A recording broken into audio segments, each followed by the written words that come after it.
What's up, everybody? Welcome to Make Things Tiny. My name is Mick. What does it mean to retire? And what role, if any, can tiny homes play in setting you up to have the dream life that you're looking for in 15, 20, 30, or even 40 years down the road?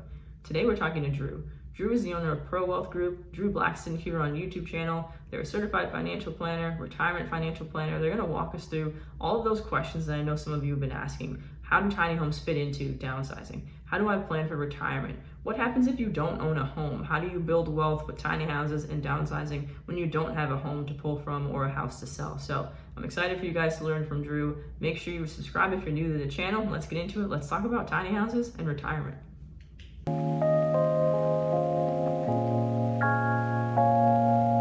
All right, I'm here today with Drew. Drew is the owner of Pearl Wealth Group. Thank you so much for being on the channel, Drew. I really appreciate it. I'm excited for people to learn more about you and what you do. If you don't mind just talking a little bit about yourself, what made you decide to create your company? We'll go from there. Yeah. So my wife and I founded Pearl Wealth Group really in 2020, kind of out of necessity at the time. We were working for somebody and 2020 hit and, in our industry really took a beating. And we looked at that situation and thought, you know what, this is not a time where we want to ever have our income or our livelihood in someone else's hands. And so we decided to found Pro Wealth Group. I've been doing this for about 16 years. At that point, it had been about 12 years. And I thought, after a decade, you should try it on your own. And so we thought, let's do this. And here we are. That's awesome. And I feel like that sort of story resonates with a lot of people during the pandemic and otherwise. I think a lot of us, especially like millennials, I'm a millennial, you get to a point where you're like, do I want to keep having my income tied to someone else's income? Basically, it's because when you're working for someone else, you're basically just making them rich. Depending, regardless of if you get rich too, at the end of the day, the focus is on that person's bank account more than it is on yours. So it's great that you and your wife were able to sort of take that moment and be like, you know what, let's just use this as a chance to figure out if we can do this on our own. And it seems like it's going really well. So that's great. Yeah, thanks. Yeah, I think a lot of people, entrepreneurship's not for everybody. It's not necessarily, a get rich quick scheme. It's a work hard but it's a freedom mindset. It gives you the freedom to really make the choices that you feel like are best for you and your family and your business. And I wouldn't do it any other way. No, that's fair. I hear you. It's same boat, doing YouTube, all the different things that I'm doing too. Like, yeah, I just and I also was in a career for a decade, and I think there's something about that 10-year mark. Maybe that's a millennial thing. I don't know, boomers and Gen X, but like for me, I made that choice like years before. I was like, I don't want to go past 10 years. That just seemed like a lifetime to me, and honestly, in a lot of ways, it is. Yeah.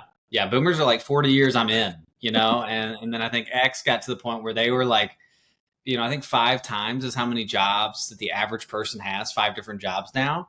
And then, I think millennials and Gen Z see it as the situation where it's like corporate CEOs don't really care about us as people. They want to say that, and they have all these programs to say that we care about our employees, but really they don't. And so I think the next wave of America is going to be built on the back of small business, like it was at the turn of the 1900s, when it was built on the back of small business. So I'm excited. For sure. Yeah, me too. I agree with you. So what is it that you offer? Like if someone was to, search Pro Wealth Group, you come up, they're checking out your website. What is that you offer for them? What kind of services will they find? Yeah, so we're a financial planning firm. We are a registered investment advisory firm, which means we manage assets for clients like IRAs, 401ks, Roth IRAs, things like that. Our biggest thing that we always say is we always want to build out a plan. We call it Your Financial EKG. We're all about building a financial plan because, if you're going to drive from Tampa, where we live, and you're going to go to Atlanta, I could say, well, hey, Mick, I'm just going to head north. But like if I go north, I might hit like Mobile, I might hit Memphis, I might get to Atlanta. And so we want to build a financial EKG to help people get from, point A, hey, I'm 38, I'm saving this amount, this is what I'm making, this is our expenses. How do we get from 38 to 48 to 58 to 68? And then once we get to that magical, like I'm done, I'm retired, like how do we keep ourselves in retirement, right? That's what we always say. We want to protect our ability to stay in retirement. So that's really what we do. That makes sense. And it's kind of like a roadmap too, which I feel like, people can always use more guidance on just how to plan out things around, things in their lives, especially finance. I don't feel like it's not like you learn too much about it in school unless you choose to be a Hmm. finance major. You're really going to be in the dark around some of the even more basic things around saving, planning for retirement, that sort of thing. So I think that's great that you're willing Yeah. to, walk people through that process in a way that, Mhm. doesn't make them feel sort of like scared by it. Cause it can be a scary thing to think about how much money you Yeah. have for the rest of your life, which is basically what we're talking about. Yeah. And I think that even college, I mean, I went to school for finance, and I don't even think college teaches Mhm. it right. They don't teach you basic budgeting. They don't teach you. I mean, you learn what a stock is, what's a mutual fund, but who cares, right? Like that's not going to help me create a budget. That's not going to help me spend and understand cash flow for myself. And so we really just want people to feel. I'm from Kentucky, and I always say we want to keep it simple. And I don't want anybody to ever feel like they're less than because of the amount of money they've got, because we all have our own journey, right? We've all started at a different Sure. place. I think there's some really cool stories that came out of the Olympics this year where people that hadn't been athletes their whole life made it to Right. the Yeah. Olympics. They just started cycling as a hobby. And oh my gosh, now they're cycling in the Olympics. And you're like, that's cool because life doesn't just dictate one thing. And so we really want to help people no matter where they're at in their financial walk, whether they're in their 20s, 30s, 40s, 50s, and just say, hey, this is where you're at. Let's do it Mhm. together. No, I love that. I think that makes complete sense, and I do remember that in the Olympics too, which is it's really inspiring. It's encouraging, and lets you know that if you don't have it figured out right now, who's to say that you can't be Yes, like in the perfect financial position 5 or 10 years from now? It's just a matter of knowing where you want to go. exactly. Exactly. Just making some small adjustments, and allowing those small adjustments to Mhm. change. Yeah, no, for sure. So when we're talking about retirement, because that's kind of retirement, tiny homes, that's kind of our focus for the day. There's a lot of mystery around Yeah. retirement. Like it's a word we've been hearing since we were kids, but we actually have no clear definition on what does it mean. So do you mind just defining what Yeah. retirement means for all of us? Yeah. I think retirement's a word that, people say, oh, I'm going to retire. And you're like, well, what does Hmm. that mean? Right. Like, because retirement to some people means like, I'm going to quit working. I'm going to collect Social Security. I'm going to live off my investments, whether that's rental income or, my 401k. And like, I'm going to move to Florida, go to the beach or the mountains or whatever. And that's Hmm. retirement.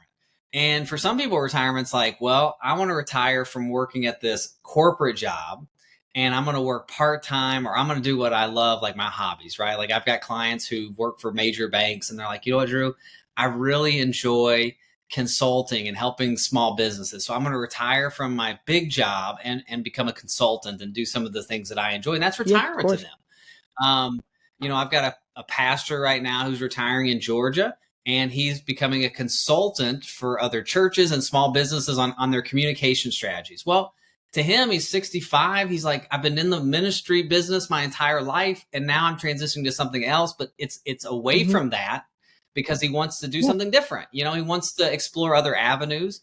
And so that to him is retirement. It doesn't mean he doesn't have enough money to stop Yeah. working. It's just that for him, it's like, I want to do something else and enjoy that. And in retirement's not bad. Like your dream, I've got a lot of people, they go, well, my dream is to spend time with my kids, grandkids, travel. That's wonderful.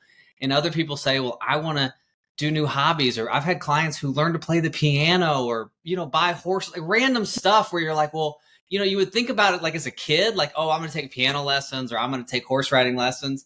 But they're doing it in retirement because they didn't get the opportunity to do that.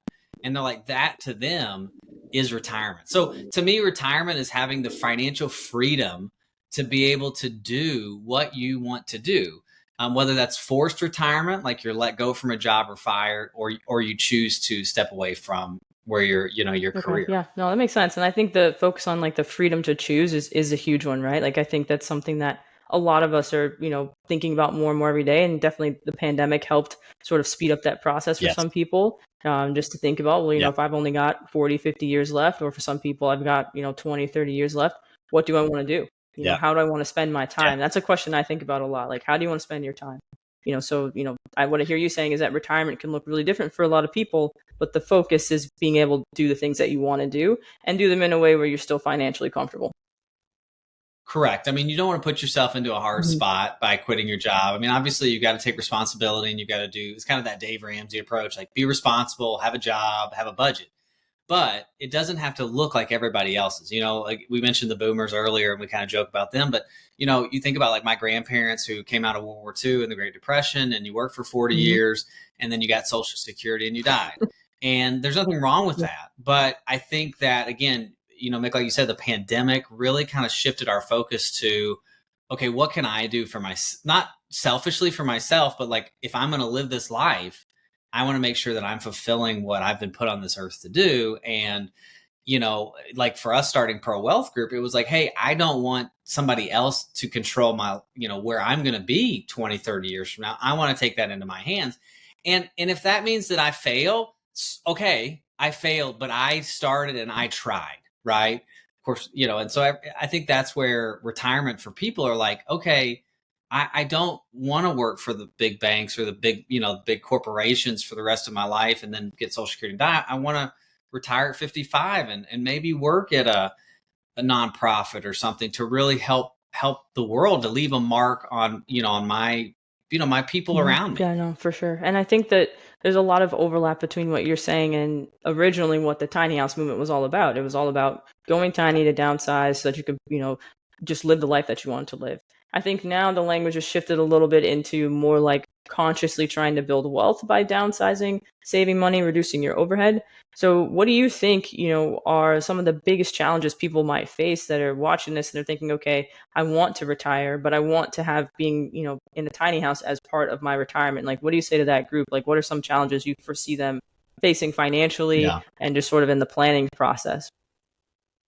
Yeah, I mean, obviously, I think the tiny house thing is awesome. We've got friends of ours who are actually selling their home and they want to start their own tiny house community here in the area. Obviously, we talked about that, Mick, on our initial call. And, I've got clients of mine who are, wanting to move into tiny homes in retirement. And a lot of them are doing that because they've built up this equity in their house. They're going to sell the house, buy a tiny home. And, those aren't necessarily, I mean, obviously, more about the pricing of tiny homes, but they can be not cheap. But compared to a 4-bedroom, 3-bath house in, Dallas, Texas, it's going to be cheaper than that.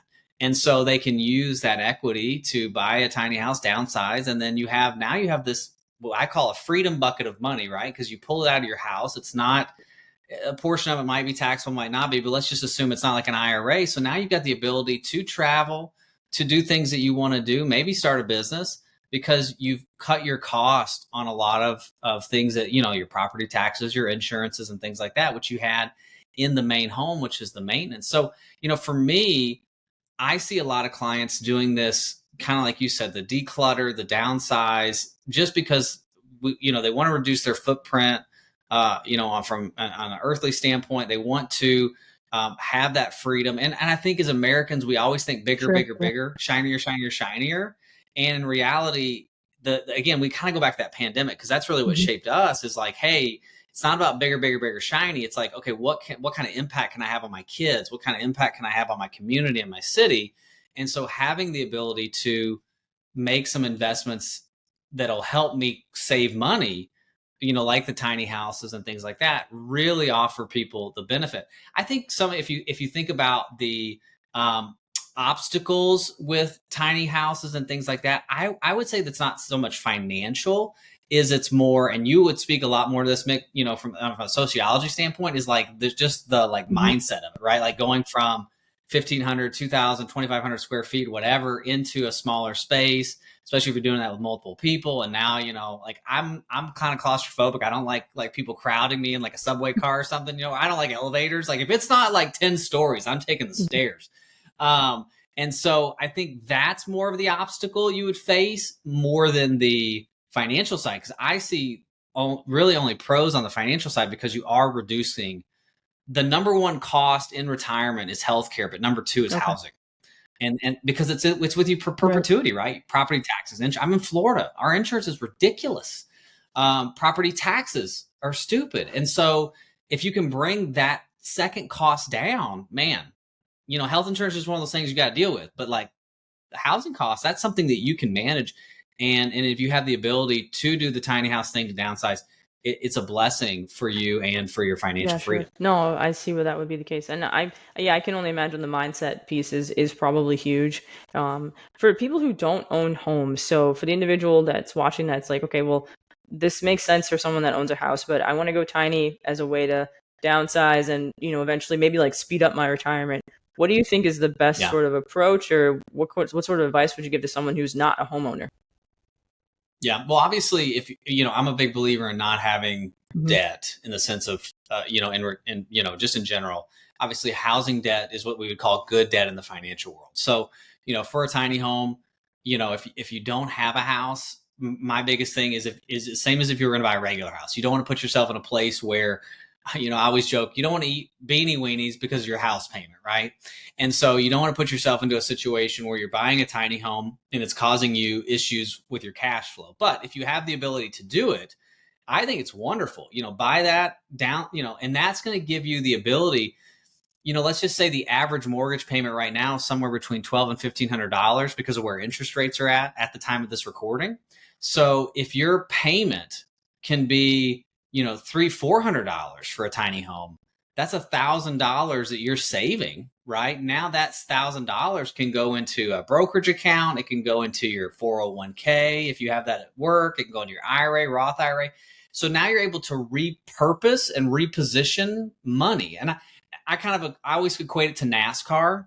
So for all the rednecks watching this, okay. So in NASCAR, if you just stay in the race, there's a good odds that you might win. But when you get out of the race, you ain't gonna win, right? And so if you can keep the money in the race, you'll win in your retirement savings. So if you have more to have in the race, then that's a blessing. So going tiny, buying something like that, or whether it's through mortgage or, if you can do it through cash, that's great. But if, either way, that's going to give you cash flow to max out your 401k, or at least max out your IRA, Roth IRAs, things like that, and give you down the road the cash flow that people who are homeowners don't necessarily Sure. have. Yeah. No, I think that's really good advice too. And there are so many different ways to go tiny. So, I think the price point is the most important thing. Right now, and I feel like, people that are watching this video that have watched my other ones are kind of tired of hearing me say this number. But right now, tiny homes average price sits at around $67,000. So you have to either Okay. have that outright cash, or maybe you can finance half of it and then your payment's a lot lower. But for people who are looking at that like 100K or $150,000 tiny house, do you think that it makes sense to go that route if they can't buy it in cash? Because then their mortgage payment is going to be a lot higher than $300 a month. Well, I would say if your mortgage payment, obviously there's certain rules around your mortgage payment, debt to equity and things like that. My biggest thing is it's a 5-letter word. It's a cuss word to most people. It's called budget. And so, right, budget's 6 letters. I'm sorry. I'm from Kentucky. Remember, I don't spell very well. And that's why I do math. But, when you talk about budgeting, that's going to be, take your expenses and look at, I think, I'll say this and then we'll come back to the budget. Some people want to start like at Louis Vuitton. In reality, they need to start with like Coach. And I don't know anything about purses. I just know that Louis is better than a Coach. And so in my life, okay, I'll tell you this personally. My wife and I didn't start by buying, we don't live in a big house now, but we didn't start by buying the house we live in currently with 3 kids, 2 dogs, Sure. right? We started with a very small starter home, right? And so that you got to start where you can start, because that's where we were at. We were scraping by. We were joking about it today because my daughter found coupons at the grocery store. We used to coupon. We still coupon. I'm always coupon. I love saving money. And so we started there. And then as our equity grew in that house, and as our Val and I's incomes grew, and we were able to save more money, and we had more kids, then we were able to move into a larger house because we had kids and dogs and all that stuff. It's the same with tiny homes. Maybe you start where you are, and then you can go to that $100,000 and $150,000 tiny home, but you start where you are. And then you're like, well, hey, I bought this. Think like a CEO. Don't think like a consumer. A lot of people go work at McDonald's. A friend of mine, he owns McDonald's. He said the worst part about owning McDonald's is the people that work for you don't take ownership. Think about he started behind the counter, like doing the fries. Now he owns a couple. Think about it like you work at McDonald's. Like, oh, I own this tiny home, but I'm going to get a bigger tiny home. And when I get a bigger tiny home, or not a bigger tiny home, but a more nicer tiny home, then I'm going to rent this other tiny home. And that's going to give me cash flow, right? So think like a CEO, think like I'm building this as my portfolio. I think that's huge. I think that honestly, that's something I love. Like I'm always buying books, from like different people who didn't start out with money and now they're millionaires, or like CEO mindsets and stuff like that. And I think what you're saying about not being a consumer is huge. So I'm going to take like a few minutes to go on like a small rant on that, because with the tiny house industry, what you're saying couldn't be more relevant. The tiny house industry as it is right now, like people are really kind of obsessed with these super luxurious high end photos, but then they're surprised when they go to find that same house is like 200K. So that idea of sort of Yeah. like taking a step back and being like, do you really need a marble, like countertop? Like, do you really need, like the most like exquisite court? Like, do you really need those things in your tiny home? Or can you make the design something that really fits for you? Make it functional, make it a little bit Yeah. pretty, and then like you're saying, rent it out. Like I think that fits with what you're saying too, because retirement is about like thinking like, okay, I'm 38, I'm 38 too. So it's saying like, I'm 38 right now. What do I want my life to look like when I'm 48 or 58 or 68? It's not necessarily saying like, how can I get the prettiest tiny house to live in for 1 or 2 years? It's more about like thinking about the long game. So I think what you're saying with tiny houses couldn't be more spot on, especially with how much we're hit with all of these, like, I mean, Instagram gets you, like the reels, they're beautiful. It's like, it's fantastic. And then you're like, but why is it, $200,000? Like, don't go into debt for a tiny house. Like, I agree with you. I would never recommend anyone go 200K into debt to buy a tiny house, which hopefully people don't get too upset at me in the comments about this, but that's how I feel about, that higher end price point. I don't think it makes sense. Yeah. And you always want to be thinking too, I mean, in anything you do financially, what is this going to do to me down the Mhm. road? And you're right. And so, I'm all about, my wife is on this like huge declutter, downsize, all that kind of, reduce our footprint kind of Sure. thing right now. I mean, like she's trying to get rid of everything so we can, be more, like, I don't even know, green or whatever, right? Which I'm all for. Like, how many t-shirts do you really need, right? How many dress shirts do you really need? And so I think it's the same when it comes to consumerism with the tiny home, especially if you're thinking about, if you're in your 20s and 30s and you're like, okay, I want to do this because I want to be more financially free. So instead of renting an apartment for $1,500 to $2,000 a month, I want to buy a tiny home. I'll own that. I have the piece of property maybe that I own as well with it. Okay, this is just where I'm starting, right? And I'm saving and I'm doing everything right. And then from there, you never know what's going to happen as you continue to put, again, basic fundamental type stuff. I mean, and I hark on Dave Ramsey because he's kind of like the budget whatever guy, but it works one step in front of the other, one foot in front of the other. Next thing you know, you're like, oh my gosh, how did I Mhm. get here? No, that's fair. Yeah, I think small steps it goes against what we're taught. We're taught to sort of like, take everything all at once or do as many things as possible, like as quickly as possible. But yeah, I think what you're saying with like small steps makes a lot of sense, especially when you're planning out your entire financial future. So I think that it's important to really take a step back and think about what you're looking for. Yeah, and there's other things too. I mean, my wife and I like to go places with our kids and do things, and so for us, we would rather have a reduced housing cost because, we want to go visit other places in the United States, and so we want to have that cash flow to do other things that we enjoy. We go to Disney because we're like an hour and a half down the road from Disney World.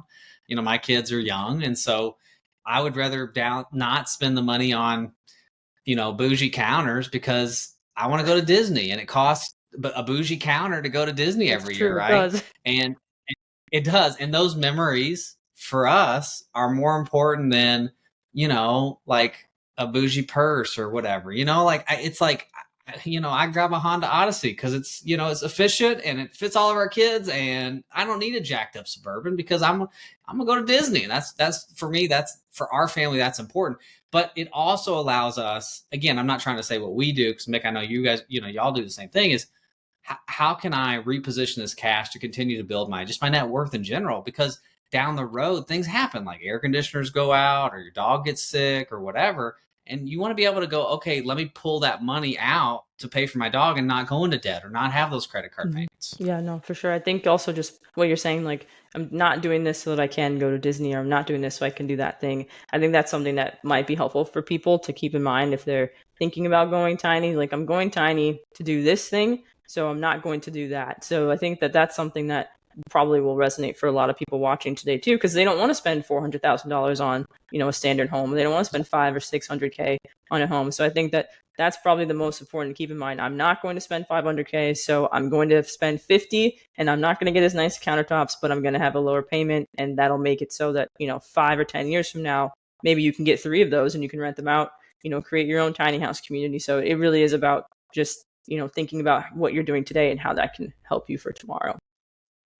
Exactly. That's awesome. Nailing That's really cool. Yeah, awesome. Thank you so much, Drew. Like, I appreciate you taking the time to chat with us. I feel like, I love this kind of stuff. I feel like they're such important conversations to have. And I think sometimes, with things like tiny houses, we can forget how crucial it is to consider them in context, right? Like, tiny houses are part of a much larger conversation around things related to wealth and retirement and what your financial future looks like. So I appreciate you for taking the time to sort of talk to us about that bigger picture, which I think is really important for people to see. Yeah, Mick. No, I appreciate it. And I think that the movement is awesome.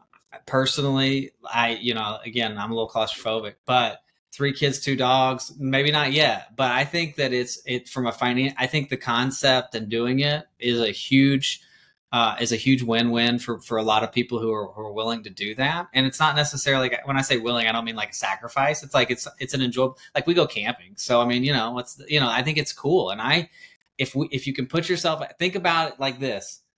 How do I want to see myself in 30 years, right? Like at 68 instead of 38. And Mick, I think you're doing it, and I'm excited for what the future holds for you as well. Well, thank you so much. People will be able to check out everything that you're doing, links to your website, social media. They can check out your YouTube channel as well too. So I'm excited for people to reach out to you and learn more about you, and I'm happy to have you on anytime. It was a great conversation. Thanks. Thanks, Mick. All right, that was my conversation with Drew. I appreciate Drew taking the time to talk to us about why they started their company, the different services they offered, defining retirement for us. That was a really important point in the conversation for me, just thinking, what does it mean to retire? So for those of you who are interested in retirement, you're thinking about going tiny, you're thinking about downsizing as a way to build wealth and to get you closer towards your financial goals, make sure you reach out to Drew and ask questions. Links to everything that they're doing are here in this video description. If you're new to the channel, please take time to subscribe. It helps me out a ton. And if you have more questions about finances, particularly around how to finance your tiny house build or your tiny home in general, check out this video I did with Zach Francis from tinyhouse.com, where they walk through all the different steps for financing and the different options for those of you who are interested in going tiny today but have no idea how to pay for it. As always, I appreciate you guys watching. Don't forget to think tiny, and I'll see you guys in the next one.